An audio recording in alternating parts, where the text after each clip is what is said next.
Salut tout le monde, c'est David pour la chaîne Monsieur Caméra et aujourd'hui on regarde ensemble comment faire proprement un timelapse vidéo. C'est parti!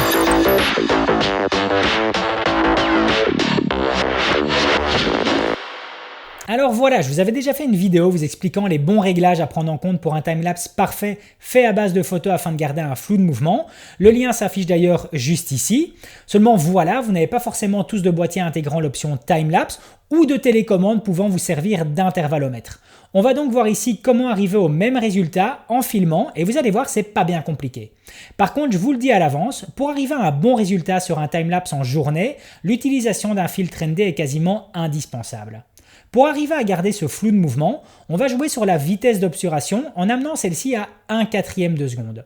Le retour vidéo que j'obtiens ressemble à une vidéo toute saccadée, mais c'est justement ce qu'on recherche pour arriver à nos fins. On va à présent transférer ces rushs dans Premiere Pro et voir quels sont les deux réglages à effectuer. Le premier sera le contrôle du temps. Un raccourci CTRL-R pour changer la durée et je vais à présent rentrer 600%. J'obtiens une lecture en vitesse réelle par rapport à l'activité que j'avais en face de moi.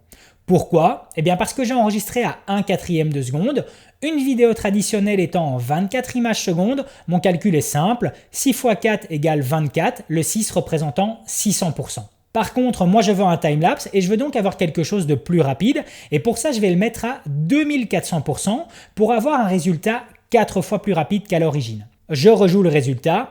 Ouais, c'est pas mal, mais c'est pas encore parfait.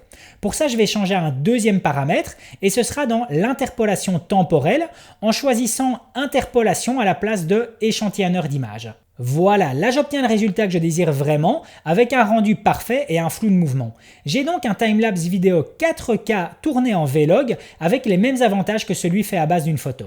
Bon, qu'on soit clair, ce n'est pas parce que j'obtiens un résultat similaire que je vais arrêter la manière traditionnelle pour autant. Ici, il faut quand même être conscient qu'un timelapse effectué de cette façon est bien plus gourmand en batterie ainsi qu'en espace de stockage. Entre 300 photos au format RAW et 10 minutes de vidéo non-stop 4K, il y a une très grosse différence. Mais n'empêche que ça reste parfait pour ceux qui ne disposent pas de boîtier intégrant l'option timelapse ou de télécommande intervallomètre. Voilà, j'en ai fini pour aujourd'hui. N'hésitez pas à me mettre en commentaire ce que vous en pensez.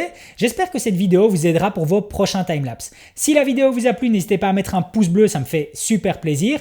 Et puis à vous abonner à la chaîne pour être tenu au courant des prochaines sorties. A plus!